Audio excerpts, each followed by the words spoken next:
na parte de domingo, a eleição de Israel.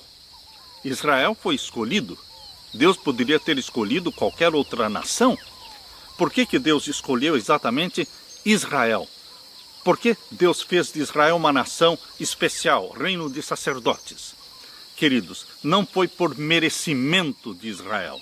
Não foi porque Israel fosse em número maior do que outras nações. Não foi porque eles fossem mais inteligentes. Por que Deus escolheu? É o mistério do amor de Deus. Abra sua Bíblia e vamos ler aqui em Deuteronômio capítulo 7 e o verso 7. Aqui nós lemos: O Senhor não tomou prazer em vós, nem vos escolheu, porque a vossa multidão era mais do que a de todos os povos, pois vós éreis menos em número do que todos os povos, mas porque o Senhor vos amava.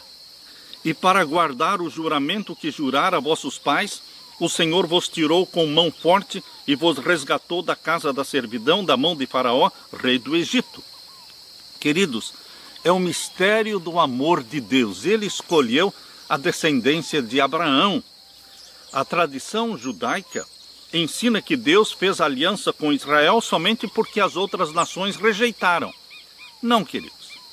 Deus não escolheu Israel porque as outras nações rejeitaram a eleição divina. Deus escolheu os filhos de Israel. Eles não tinham méritos em si mesmos que os tornasse dignos do amor de Deus e da escolha deles como povo de Deus.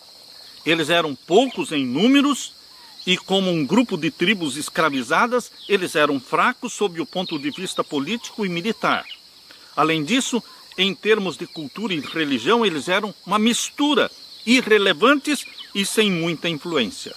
Portanto, a causa fundamental para a eleição e escolha de Israel foi o mistério do amor e da graça de Deus. Abra sua Bíblia e vamos ler em Êxodo capítulo 19 e o verso 6. Êxodo capítulo 19 e o verso 6. Aqui nós lemos: E vós me sereis um reino sacerdotal e povo santo.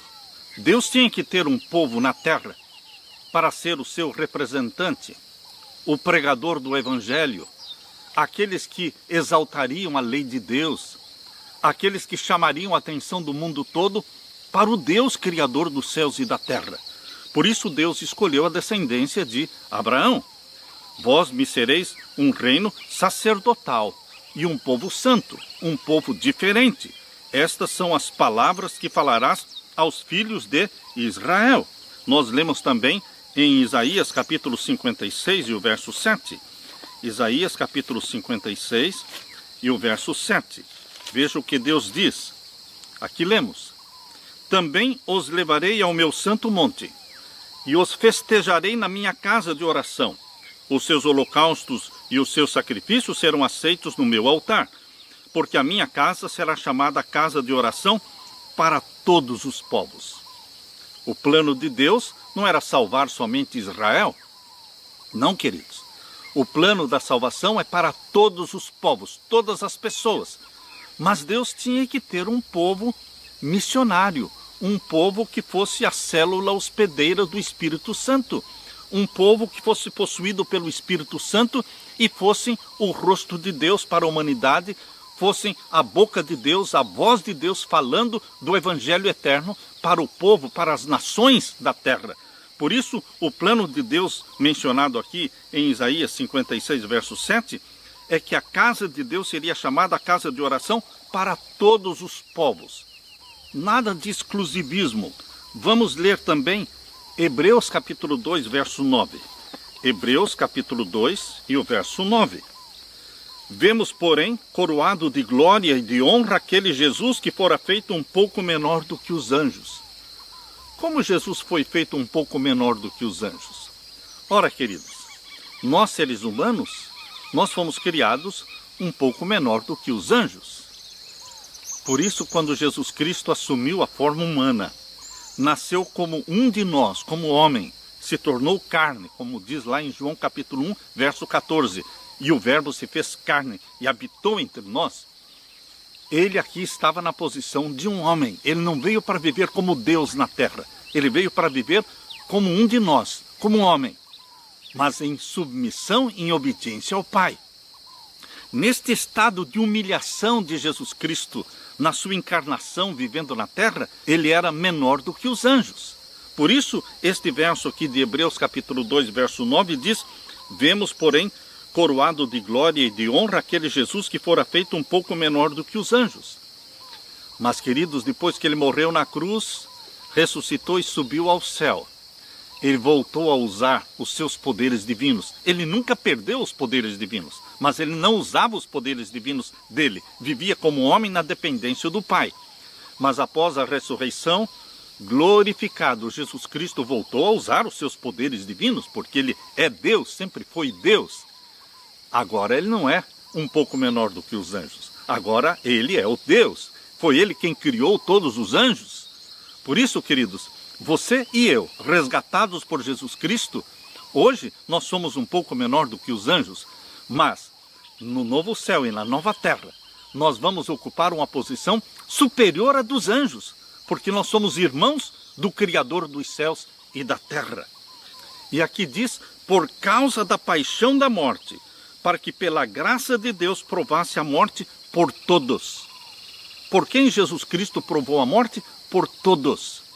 Nenhum exclusivismo, mas a graça de Deus, ela se abre para todos os seres humanos e para todos os povos. Como cristãos que amamos a Jesus, entendemos que somos o Israel moderno. Existiu o Israel do Antigo Testamento que falhou no cumprimento da missão de Deus. Foram eleitos, mas falharam no cumprimento da missão. Existe o Israel espiritual do Novo Testamento, que não pode falhar.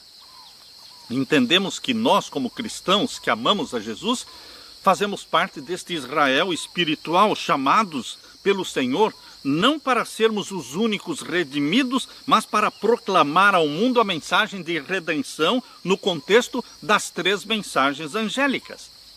Em resumo, acreditamos que temos algo a dizer que ninguém mais está dizendo. Essa também era fundamentalmente a situação com o antigo Israel. O objetivo da eleição de Israel não era transformar a nação hebraica em algum clube exclusivo que acumulasse a promessa de salvação e redenção somente para si. Ao contrário, se cremos que Cristo morreu por toda a humanidade, conforme diz Hebreus 2, verso 9, a redenção que o Senhor ofereceu a Israel também foi oferecida a todo o mundo. Israel deveria ser o veículo pelo qual essa redenção seria comunicada ao mundo.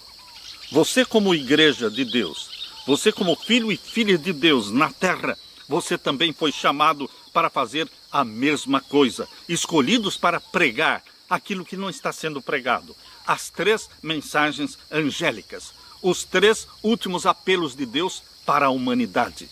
Cumpra com a sua missão, meu querido irmão.